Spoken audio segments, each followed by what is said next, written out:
once you get that up, we can start letting folks in. Okay, great, perfect, thank you. Cool. We are streaming, and I'm going to let in your guests.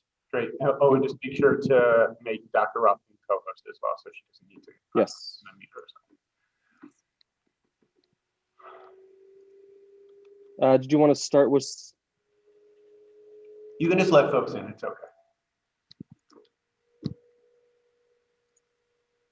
Thanks for asking. Yes. Okay. Letting people in. Great. I realize I don't have my book next to me again today, like I did yesterday. So we'll just have like, oh, that looks creepy. Oh, when you put it more, I can never do right. Yeah, sort of. Creepy. Looks like there's just a floating head. You can kind of see the words, so Yeah, great. I can always go get it if that will. I think we'll clear communicate. It's all the same people so far from yesterday, so great. Good morning, folks. Good morning. Good morning. I can see names. I can't see faces, but it's nice. Good morning. Oh, hello. Hi, Good Caroline. morning. Well, I'm kind of eating my breakfast, so I figured I would spare you that. Yeah, I mean, I feel like when you're in Zoomville, like you get a much more intimate look into everybody's lives. And you get a lot of leeway too. That's true. I think Dr. Rothman has a number of stories about different windows she's gotten into. Yes. I I will say I feel fortunate that we've only had to call 2 parents about showing body parts on Zoom school that they shouldn't be shown. When you think about it, that's actually a pretty impressive ratio. Really, I mean, out over. If you think about it, we have 320 kids, right? 5 days a week, 6 hours a day. It's only been 2 parents in 2 incidents. I feel pretty fortunate. Hi, Rabbi Shapiro. Hi, Diane. We were here yesterday. Today Bob will be here shortly. Cool. We both enjoyed participating, and after Rosh Hashana, I'm going to send you an email. Great. You spoke to me as a healthcare worker who worked. I mean, I'm hematology oncology at Kaiser, and for me, every day talking to patients, all faiths.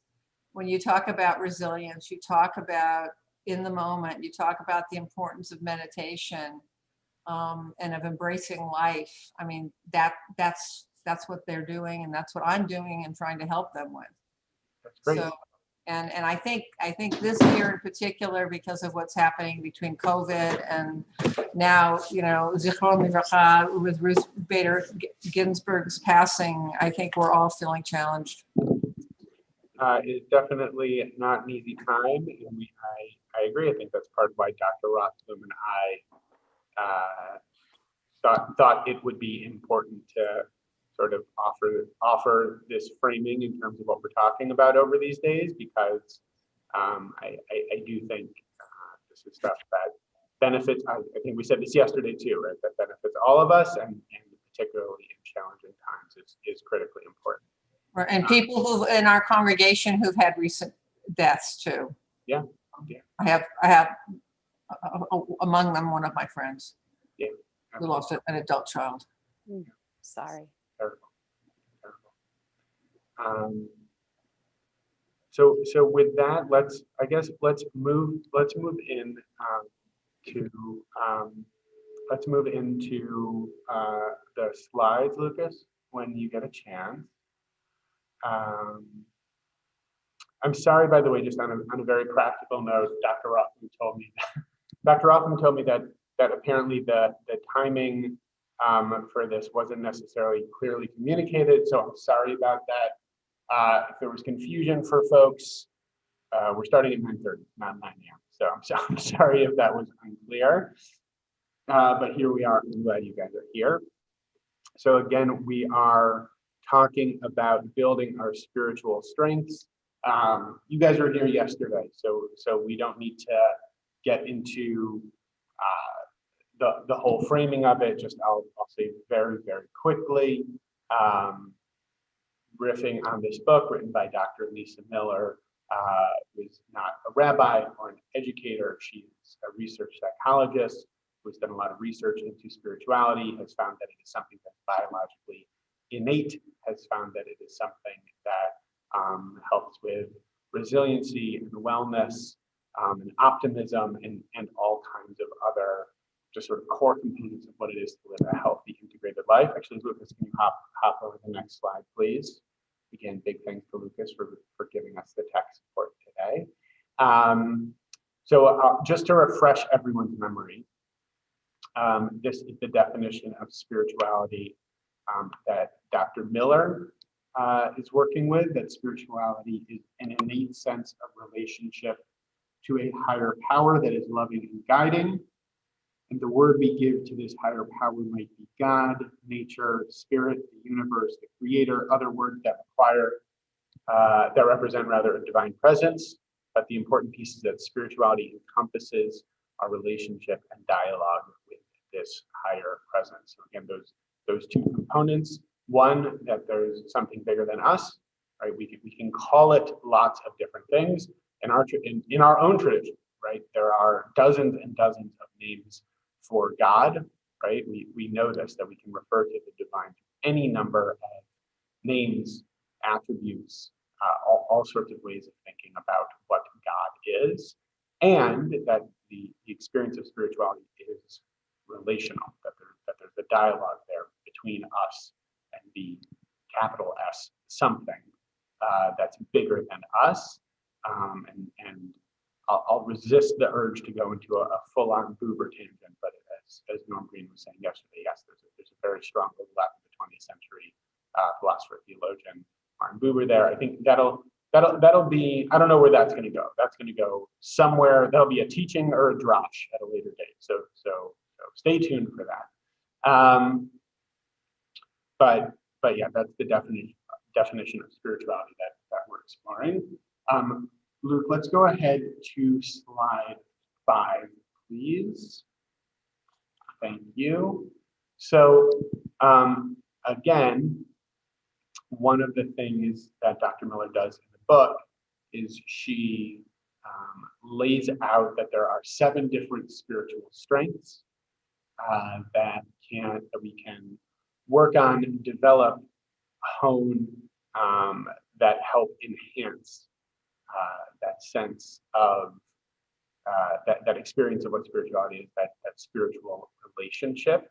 And yesterday we talked about using spiritual language, right? That the way in which we talk about the world, frame the world for ourselves through a spiritual lens actually helps to enhance our experience of spirituality. And so today we're going to be talking about another one. Oh, Diane's telling me I'm a bit distorted. Is this better? Diane, is this better? A little bit? Bob says not really. Yeah, there's a lot of echo for some reason. Is everybody else hearing echo? If everyone mutes, there'll probably be less echo when you're not talking. Well, I'm also in a very large room all by myself, which sounds very depressing when I say it out loud like that. But, that also might be contributing to echo. So one of the spiritual strengths, Dr. Miller frames it as tending the field of love, which is a bit more jargony than just this concept of using spiritual language. So we're going to hold for a second to explore what that is. Let's see the next slide, please, Lucas. So when she's talking about the field of love, now again, generally she's talking about, primarily in the book, it is called The Spiritual Child. She's talking a lot about parenting and kids and raising children and how to develop spirituality in the home. But it's also more than that, right? In its most localized sense, the field of love is something that parents create, or the adults who are raising the child create for the children in their home. And it's a relational connection, a loving, supportive web of relationships that are provided for that kid, that those children, and that through that they experience love, which helps them feel held, supported, cared for, etc. But Dr. Miller also expands that out, that it's not only parents for kids, it's not only a nuclear family or a household, right? It's more than that as well. And I think this quote that Dr. Rothblum tracked, I was having trouble finding the right quote. Dr. Rothblum found it very quickly, very helpful. And Dr. Miller says, the field of love spreads out to hold a family, everyone in a family and everyone who feels like family, right? So that it's not just the folks who you are biologically related to. It's not just the people with whom you live. It can actually be a bigger web than that. And this blanket is made of emotional connections consisting of spirituality-based love. That this web of relationships, this blanket, we connect through an emotional, in an emotional way. And within that emotional connection, it's sort of undergirded by a sense of something bigger than us. So that was a lot, right? That was a pretty quick buzz through what we talked about yesterday and into what we're going to talk about today. So I'll sort of pause here for I don't know, Dr. Rothman, is there anything you want to add first, or if folks have responses to the content thus far?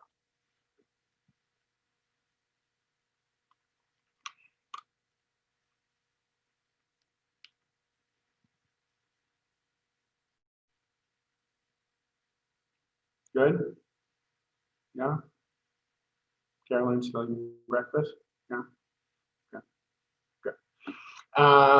Okay. So when we talk about this,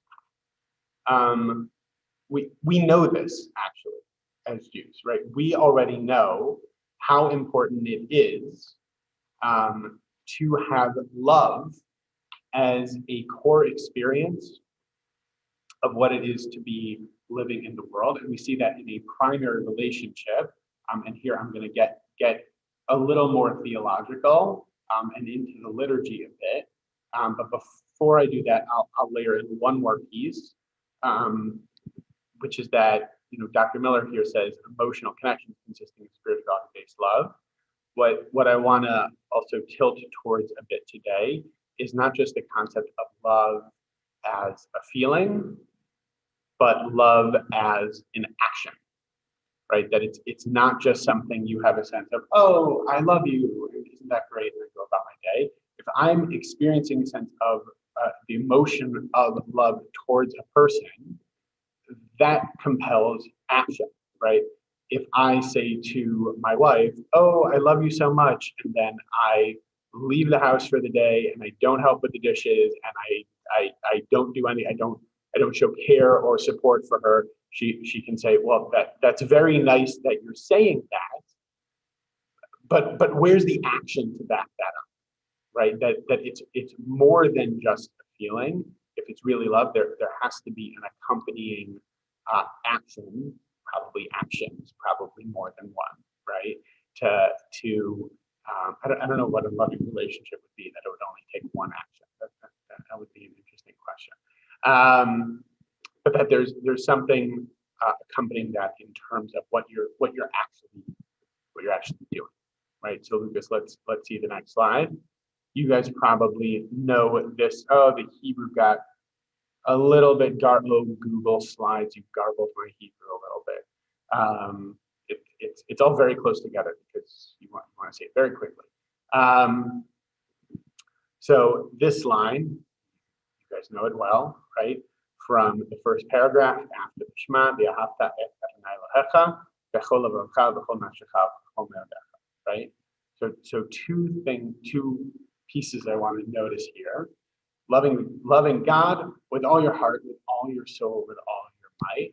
So first, that it's a verb, right? The ahavta, you should love. It's not like yesh lecha ahava el Adonai Elohecha, right? It's not, yeah, you should have love for. It's that love is a verb. Love is something that you do, right? So that's one piece. Side note to that point 1.5, which is it's singular, right? It's for each individual to do it. You can't just lean on other people around you to take loving action. You yourself have to be taking that loving action. And what are the loving actions? What type of loving actions?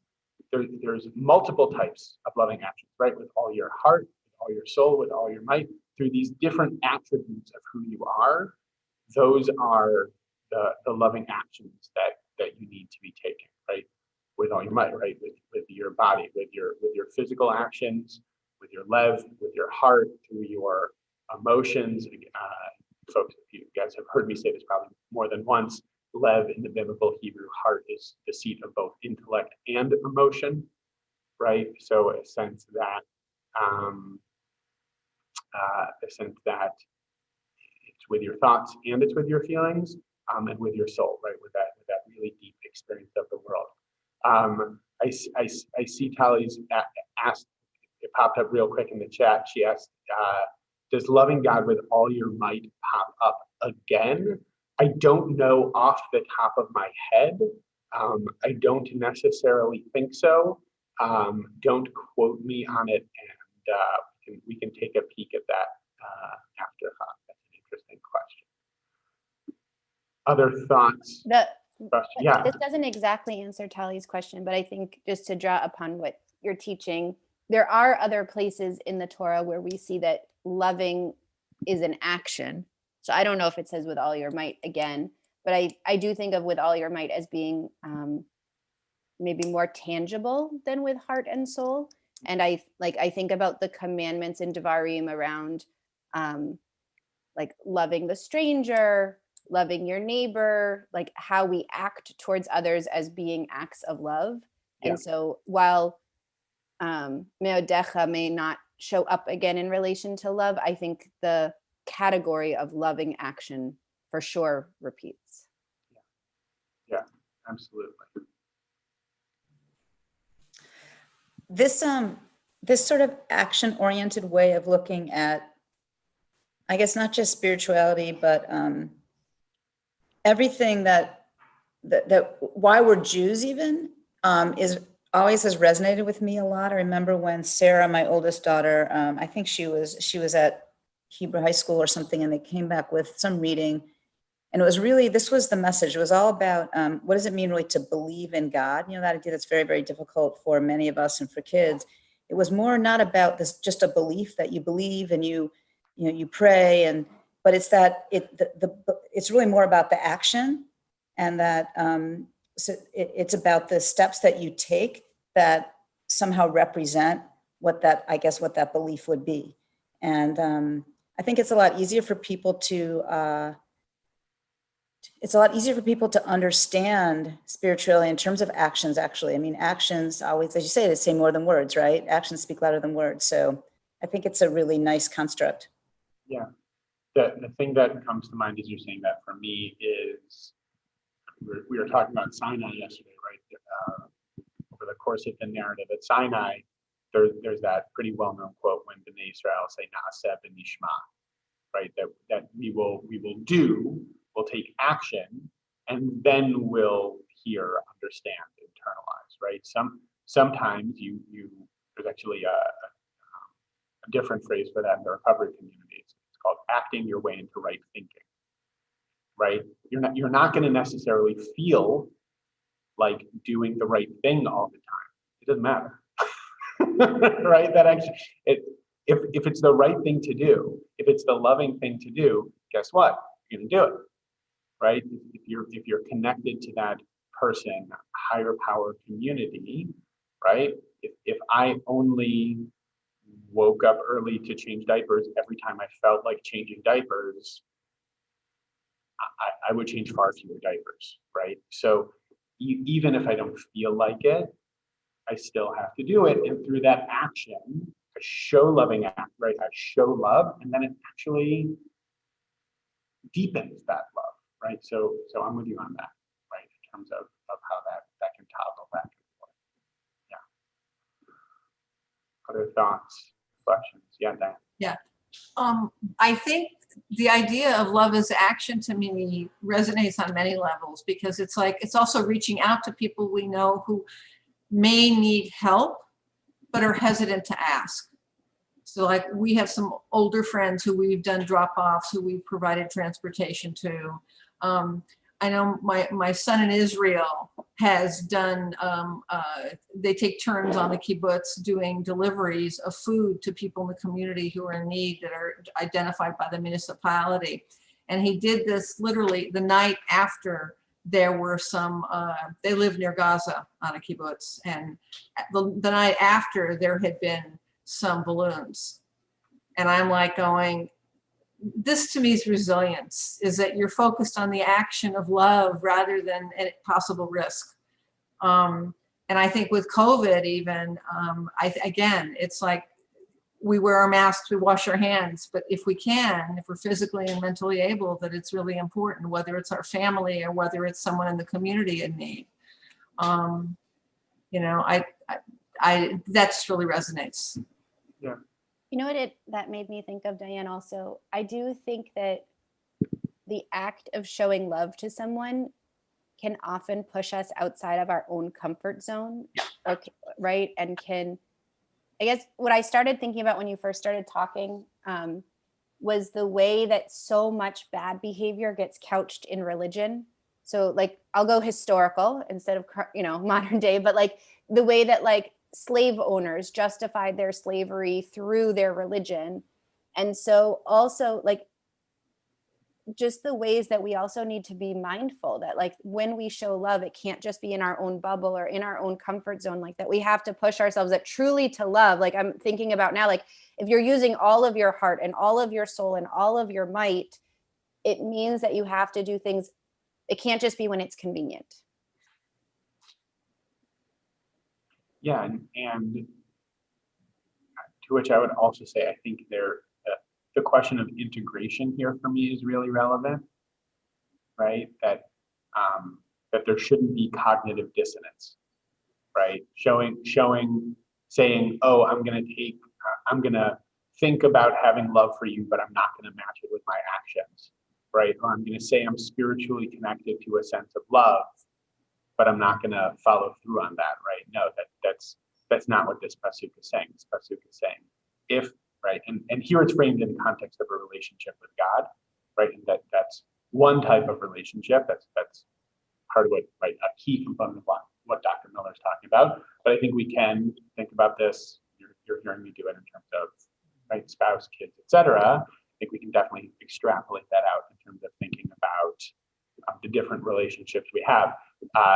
Dr. Rothblum is making an interesting point about sort of how far out, right? Like what's realistic, what's the ideal, what's real in terms of how far out we can show love to others, right? So we're gonna circle back to that towards the end. That'll be a fun thing to circle back to in terms of when we talk about tending the field of love. What's a realistic size for that field is maybe like how I would like in terms of supporting ourselves and in terms of thinking about the world. Okay, but before we get there, Lucas, let's hop ahead one more slide. Thank you very much. So when we talk about the sense of love that we should have for God, well, based out of what? Right? Where is that coming from? It says who, why, right? Like what's the grounding for that understanding of taking loving action? Now, this isn't in the Torah, right? But the rabbis, as they pulled together the liturgy, did a very interesting thing in terms of how the Shema is structured in the liturgy and how love brackets that, right? And this is the paragraph, right? This starts the paragraph right before the Shema, right? God, you have loved a great love for us. You have a great love for us. You have compassion for us. And so looking at it liturgically, before we get to the loving actions that we take, right? There's a sense of there's that grounding of love that God offers us, that God has for us. And therefore, we in turn take loving action, right? That there is a reciprocal sense that, right? That's part of what makes it a relationship. And again, trying to extrapolate this out in terms of thinking about the relationships that we ourselves have in terms of our family or this field of love as we think about it. Sort of, it's a little bit of a chicken or egg question, right? In terms of who offers love first, who extends loving action first, right? How does that work? But to apply a metaphor you're hearing a lot this high holiday season, we're thinking about God as parent, right? That the parent lays the groundwork for the loving relationship, and then hopefully, right, the child in turn takes loving action. That's not the only way we can think about this, though, right? In terms of setting up a loving relationship, and just I think it's a nice construct in terms of thinking about that. What's between this paragraph and the next paragraph is the Shema, which talks about oneness, right? Which talks about unity, which talks about connection, and from the love that God has for us and the love that we express through our actions, right? And again, right, sorry, I'm circling back half a point. Ahava rabba ahavtanu, right? It doesn't say yesh lecha avodah rabba lanu, right? It doesn't say you have a great love for us. It says you love a great love for us. You are expressing loving action that we, and through that we see your great love for us, right? So God takes loving action, we take loving action. What connects those two, the connection point between those two liturgical paragraphs is the Shema, which is affirming oneness and unity and connection. So when we think about taking these loving actions, I think that's an interesting construct that our liturgy offers.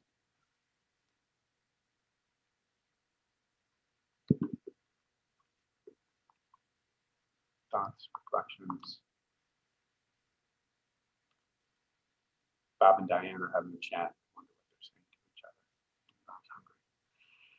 He didn't get to have Caroline's breakfast. Okay. No. I finished my breakfast now. Oh, you finished your breakfast? Yeah. Very good.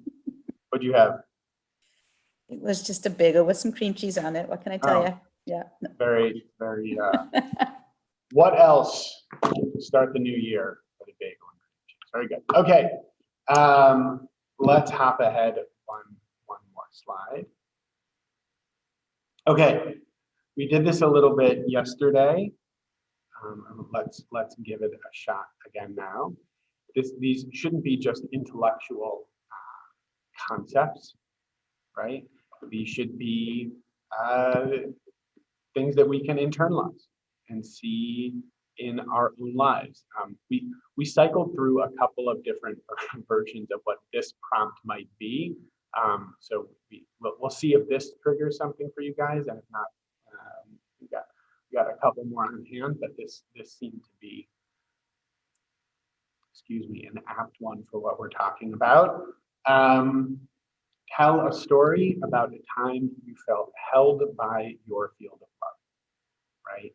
That if we're extrapolating out this concept of love as reciprocal relationship, love as action that you take, a way in which you have developed, honed loving relationships in your life that provide that blanket that Dr. Miller talks about. When was a time that you really felt that? When was a time that you felt that in your own life?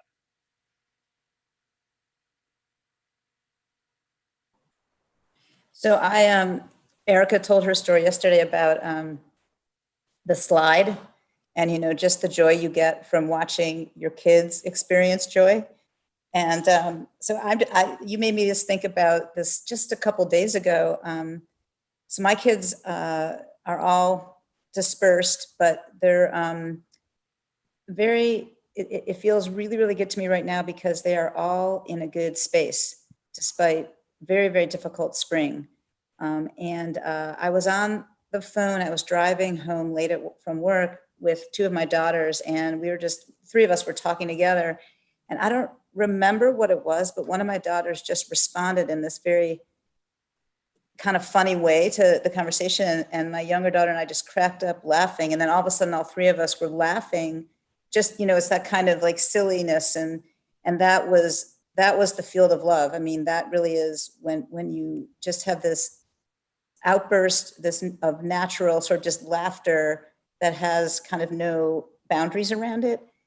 That really is a wonderful moment. So that was something that just I thought about during this conversation. It's beautiful.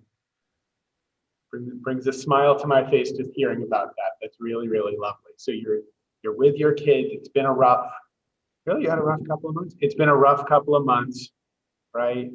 And there are these moments of just joy and laughter that you can share together. Yeah, absolutely. And what I hear you articulating underneath that, it's not just, oh, we laughed and it was nice, but that it helped you access, right? Whether in that moment or retroactively or both, this sense of, oh, wow, this is really a beautiful moment, right? It's more than just laughing in a car for a minute or two, right? There's something deeper there. Yeah, it's lovely. Thanks for sharing that. Want to speak up? Yeah. I think kids and grandkids, because we have 4 grandkids now, 7 months to 7 years. And I was lucky that I was able to go to, my son and they're all in Israel anyway, but I was able to go to Israel March 5th and I came back the 15th just as COVID was hitting. I got on the last, I had already planned to be on the last flight back and planned on being in Israel on the kibbutz for 10 days. And unconditional love being with my grandkids was amazing. And seeing my younger son and his wife who live in North Tel Aviv, also both Shabbatot I was there, was great. But to me, one of the moments was my younger son with the Agala with the 3 older kids, and we watched a rainbow. We were walking all around kibbutz, and I mean, it was pretty, and but to see a rainbow and to see the awe and the wonder. And I think the connectedness, and also just like you were mentioning, Carolyn, laughter. It's spontaneous. It's silliness, And I was doing some art with them at another time, and to me, all of that was, I was just there, and my kids even saw me do things that they didn't know I did. And I said, when I'm working, I don't have time to do art. And it was, with the older 2 kids who were 5 and 7, the boys, and with the princess, the 2-year-old granddaughter, I did other things with her. But it's like to be able to have the time, make the time, and just be with kids, younger, older, to me is just so important. And then also to accept their love, because like they did the cooking. And my older son says to me, he goes, you had your time, because I offered to help, whatever. It's like, no. So it's like, I'm filling water bottles for the kids, but it's like, okay, it's like their kitchen. I'm not going to intrude. So it's like, it's a give and take, but it's also accepting limits and your own. And that's my story. I mean, I have nothing. I mean, I'm so grateful I was able to get to Israel when I was there. And, when I see them on Skype and when I get to throw kisses, particularly to my granddaughter, because she throws them back. The other kids are like, hi, they're off running around, but, we have to be grateful for what we've got. And also with when you talk about the field of love, with all the natural disasters, the fires, the floods, everything else, I'm just so grateful that, I feel like, I don't know if my prayers help, but that nobody's gotten hurt. Nobody's gotten sick. I mean, nobody out of our family. Right, out of our family. I'm sorry. We do know some people who've gotten COVID and they've survived. But it's like, I have to be grateful. And, I just sort of feel like whether it's a rainbow or it's a white light, or whether it's a meditation, it connects to spirituality. So I'll pick out a couple of different pieces from what you're sharing. So one that you're saying, I mean, first of all, it's amazing how you managed to get the trip in. Wow, that's really, really something. I don't think I knew that. I'm glad you were able to go. So it was, and it was planned long before COVID. Yeah. It hit while I was there.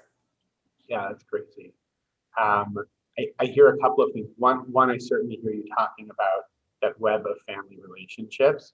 I also hear you really beautifully, I don't know if you're doing this on purpose or not, I hear you beautifully integrating what we talked about yesterday and what we're talking about today.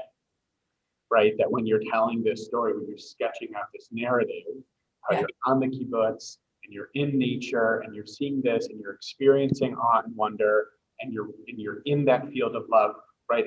I think that's exactly where those two components dovetail, right? That's exactly where they can line up, because you're noticing it, you're giving language to it, and that's enhancing your experience of relationship. And being in that relationship, it sounds like, is also helping you to access that language to describe through that spiritual lens your experience, right? So I think that is a really nice way of connecting those two pieces. Yeah. So I appreciate that. Ali, I saw you pop something in the chat about Jewish funeral practices, and it popped down, but I'd love to hear you speak to that a little more. I forgot to add one thing. I was there during Purim, and that was the original plan. So part of it was the kids dressing up, picking, things to put on, and that whole experience, with kids and grandkids. And my older son, who's an attorney, okay, for the state, dressing up as an ape.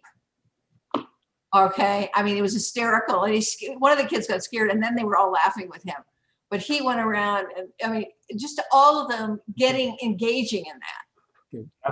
Go ahead, Bob. Has something to say. Rabbi, I heard what you just said, and before you get to what you were going to respond, let me focus on something very different. And I'm not sure how much this was affecting me, but Diane lost her mother about a year and a half ago, a little more. And at roughly the 30-day mark, we had probably 30 plus relatives here at the house. Some who couldn't make the funeral, some we, Skyped in or whatever from New York and from Israel. And they spent probably an hour and a half just talking about memories of her mother, grandkids and great grandkids. And that's a different kind of field, but it's very much a web of family relationships that I could feel, even though it's not my family directly. Yeah. I know Diane was very appreciative that so many people, some of whom she hadn't talked to in quite a long while, showed up. Yeah. I actually think, Bob, I think that it's in a different direction in terms of its emotional valence, right? Yep. It's not necessarily that laughter or that there are rainbows and butterflies in the sky sense of a field of love necessarily, but in terms of feeling connected. Is this? Yeah. Right. And Tali, can you pop on? I'm curious to hear, because Tali, I think, was articulating something quite similar, Bob, to what you're saying. I think Jewish funeral practices, especially when one is able to sit Shiva, are the definition of being kind of enveloped in the field of love. They're from kind of the moment of passing begins a very scheduled, I don't think that's the right word, but kind of a scheduled envelopment by the community and by people who loved the persons that has passed away. Yeah. And it's exactly kind of the definition of the field of love. Yeah, absolutely. And I think it connects well with that sense of, because you're talking about a schedule, right? You're saying there are prescribed actions, right? Here is what you do. Here is when you do it, and here is what you are supposed to do. It's not just, oh, when you feel like it, here's what you do, right? It lays it out very clearly. And time and again, what I'll hear consistently from folks, and my colleagues hear consistently from people, is how powerful the rituals of a writ large, Shiva, saying Kaddish over the course of a year, whatever it might be, how powerful those are, because it even sometimes in an uncomfortable way, pushes you to take an action that you might otherwise not take in terms of being in community and how powerful and vital that can really be. You know, and I think that the inverse of that for me is in the time of COVID, you know, there are heartbreaking stories about people who can't go to a parent's funeral, right? Or people who can't sit Shiva in the same kind of way and be enveloped in the field of love. Those are, to me, those are really sad stories, because I've seen how important it is during times of mourning to feel that, right? And again, you know, I think both Bob and Tali, what you're saying is it also transcends the sort of immediate family, right? And really feeling extended family, friends, community members who might not even know that well, right? If you sat Shiva for any length of time, you probably had at least one or two people in your home who otherwise might not have ever been in your home, but they came to support you because you're part of the community, and because they care about you because you're a part of the community. There's something very, very powerful in that. Yeah, Bob. Chime in with something else, coming back to what you were talking about earlier about how broad is the field of love. All right, how broad do you take this with your whole heart and so forth? And one of the ways many of us try to do it, I think, at least in our community, is visiting people, sitting Shiva, showing up for a minyan, providing a meal, going to the funeral, okay? Even if it's somebody you don't know very well, but you sort of know some of the family, if you can, show up to the funeral. I showed up to, I think, a friend's father's funeral. Very, very small, out at Mount Sinai, Hollywood Hills. I ended up being one of the pallbearers because there were not that many able-bodied men, or women for that matter, able to carry a casket across the hillside. Okay? Right, you were sort of pressed into service, and therefore because of that you were able to provide support in a way that was really, but you have to be there to get that far. yeah. I think so. That I'm really glad you were there. I think that's a beautiful encapsulation of that, right? How one loving action, very much a concrete action, creates a necessary possibility for another action that you're able to take. And I don't know what other actions that has inspired or shared, but you sharing that now with us pushes us to think about what are the other ways we can do that, right? And sort of passing that on through that connection. And I'm going to use that as a segue to hop over to the next slide, because you reference back to something that I had said earlier, something Dr. Rothman had said earlier. So we're going to see where we can go from here. This question of who and how do you love, right? Because there are circles, right? There are circles of relationship. We don't love everyone in our lives in the same exact way.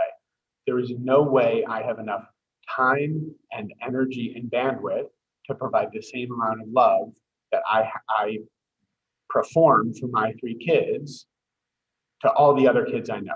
I barely have enough in the tank for those 3, right? So it's just not possible. And so I think it is an interesting question. When we talk about tending this field of love, who's where on the field is sort of how I would frame that. And so here's a phrase that you guys I'm sure also know quite well. You should love your neighbor, your fellow as yourself. I am the Lord. So grounded in the sense of divinity, you should take loving action to your neighbor. And so there is for me then a question of, right, who is your neighbor, right? Who falls in that category? So your community member, someone on your block, right? How do, especially now in a world that in some ways is more connected than it's ever been, and in other ways less connected than we've ever experienced it at any point in our lives, right? Who's your neighbor right now? You know, that's a complicated question. I will say, like, in transparency, there are places where it says that you should love the stranger, although it's sort of like my relatively quick glance leading into the holiday, it seems like many of those times are collective, the Avtem, and this is very much in the singular. So I think that's something that's interesting. And I'll pause there. I'm definitely curious to hear what Dr. Rothman has to say to this because of her point earlier. And I'm interested to hear what other folks have to share as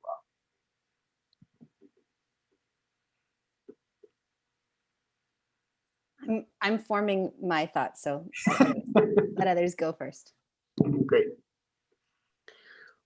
One thing that I always think about when I see this is how unique Judaism and how special Judaism is, because we have so many kind of tenets built upon this. So something like Achnasat Orchim, or how so many of our, even from Shabbat to our holidays, are communal, or there's an act of tzedek, or there's an act of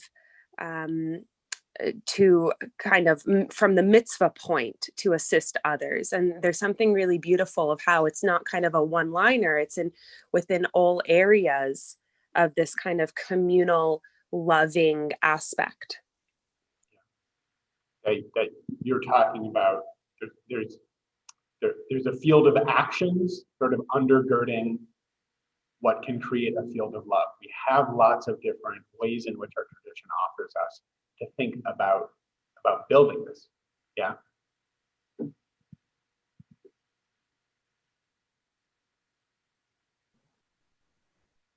Was the original interpretation of some of this, though, I mean, sometimes I've heard about this or had discussions where this whole idea of loving thy neighbor or welcoming the stranger into your home, has it always been interpreted as expanding beyond the Jewish community?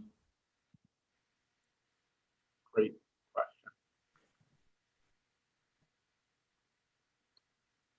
Dr. Rothman was about, oh, there she goes. Yes, good. Yeah, I mean, because I think, you can correct me if I'm wrong. I think this is what I'm thinking about, right? You should love the neighbor as your neighbor as yourself, but there's also, you should love the stranger. And so I had always understood, and please feel free to tell me that I have understood this wrong, like that you should love your neighbor as yourself, as sort of like the people within your community, and the stranger as, the people from outside your community, and define community as you wish. Right. But sort of on like a very basic level, that like you should love your neighbor as yourself, being, let's say like the Jewish community, the stranger, people outside of that community. And this sense of like, what obligation do we have? And again, I go back to the idea of like love as a verb, as an action, not as a feeling. So then what are the things that we do for ourselves to show love to ourselves, to care for ourselves? And so then how does that translate to the ways that we care both for the people within our community and the people outside our community? And obviously, and then, that translates to that field of love. I mean, the one last thought, just to go back, I don't know if any of this really is connecting to bring us forward. One of the ways I was really thinking about the field of love is this way that we intentionally build community for ourselves or for our kids. I know for me, one of the reasons that I always wanted to be at Beth Am and at Pressman was the kind of community that my kids would be able to have. That was not a community. I didn't grow up in community. I don't look at my parents as being people who like have these deep roots in community. Whereas my husband grew up in a really, like, some of his closest friends are still his friends from preschool, and like seeing how special that was and how much I wanted to give that to my family and to my children, but also recognizing that it doesn't just happen naturally, right? You have to take action to build that for yourself, for your family, for your kids. And so then it comes back to like, okay, well, what are those actions? How do we show that? How do you give as much as you receive? And really that old cliche of like, what you put into it is what you get out of it. Right. And I think that goes nicely with the field metaphor, right? Like you sort of have to, with the question prompt at some point in the draft had like, when have you, right, planted or reaped something from your field of love, right? Was a concept that I was playing with, because hopefully we do both, right? Hopefully we see what we get from it, but we also have to invest in it, right? The field, the plants aren't going to grow themselves. I don't know how much further I can take this metaphor, but yeah, absolutely. I think I'm closer to Daniel than you in that regard. Like I very much grew up Like some of my fondest memories growing up are just like running around the synagogue and causing chaos with my friends. I'm sure you're all shocked to hear that. Right, I have very fond memories of that. We were like the Shabbos crew, we'd like go over to each other's houses on Saturday afternoons and just like hang out and raid whoever's house we were at kitchen and like play frisbee in the back, right? And like these are dear memories, and it was facilitated by the fact that my parents made a very proactive choice to like be at the synagogue, right? And to this is not to say the synagogue is the only place you can find this, and making a proactive choice to be in community, right? To put yourself in a position where that's possible and proactively taking action to create that is hopeful, right? Like sort of the avarava into the ahavta, creating a place where that love is there to then in turn take loving action, build that reciprocal relationship. Dr. Ruffin also, when she was talking, you referenced something about loving yourself, and I'll just like pull that apart a little bit more. Folks might have heard this before. We say "V'ahavta l'recha kamocha," love your neighbor as yourself. It's actually a dual commandment, right? You should love yourself, and you should love your neighbor, right? It's both, right?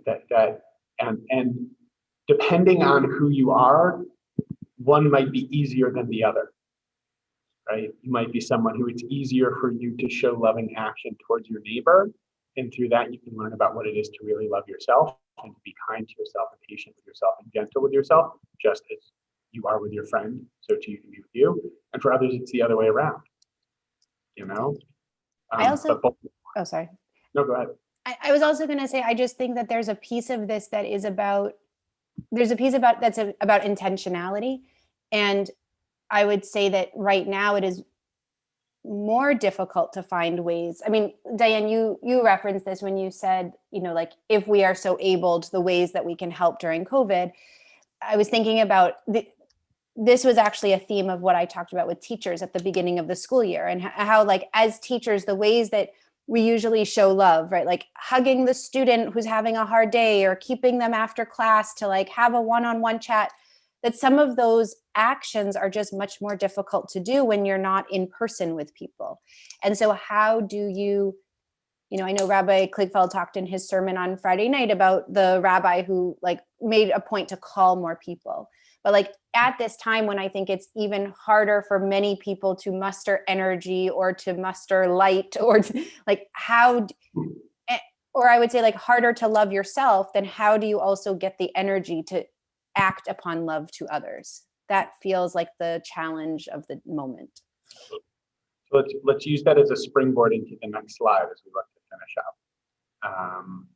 So this is one more quote from Dr. Miller's book. We don't need to be perfectly on the mark each day, but the field can become an ever-present statement about how we aim to live as a family and who we are as a family. We're not going to be perfect. It's just not possible. Right? Oh, hey, Dan, good to have you here. We don't have to be perfect, but it can become a present, right? It's a statement of how we aim to live as a family, who we are as a family. And again, going back to that first book of Dr. Miller's, we can define family broadly, right? We can think about this as our nuclear family, as our extended family, and we can also think about this as community. And certainly now, we are thinking and rethinking about what it is to tend the field of love in this really unusual time, right? We're thinking and rethinking about how to do that. Sometimes we're gonna, but that language of on the mark, by the way, resonates for me as we approach Yom Kippur, right? Because when you think about chet, like sin is an archery term, and so you can think about that as hitting the mark or missing the mark. So that lines up very nicely for this season for me. We're not gonna always hit a bullseye on this. And we're gonna keep creating it, and we're gonna keep trying, right? So what are some ways we can do this? We were talking yesterday about how one of the nice things about Dr. Miller's book is that it's not just intellectual, it's not just theoretical. She gives us some very practical ways of thinking about this. So let's hop over to the next slide to see one example of what this might be. So how do you build this spiritual strength? take some time. Proactively take some time to express some gratitude, right?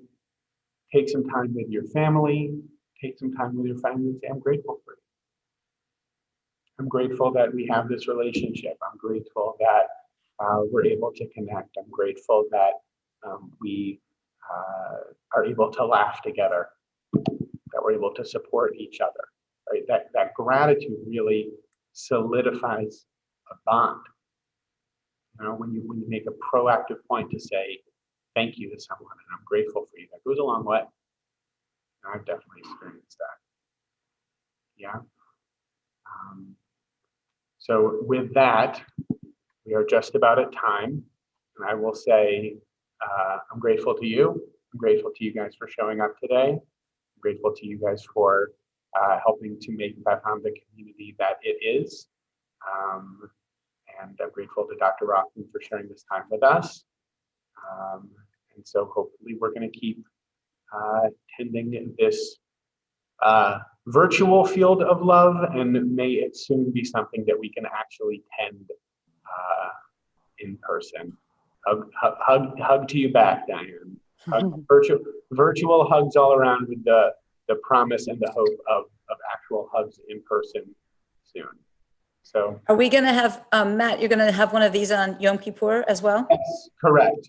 So Dr. Rothman has served her time on these. So thank you, Dr. Rothman. My pleasure. Thanks for inviting me. It's been great having you. Me and Inez Tiger, the Director of Student Wellness, are going to share this on Yom Kippur.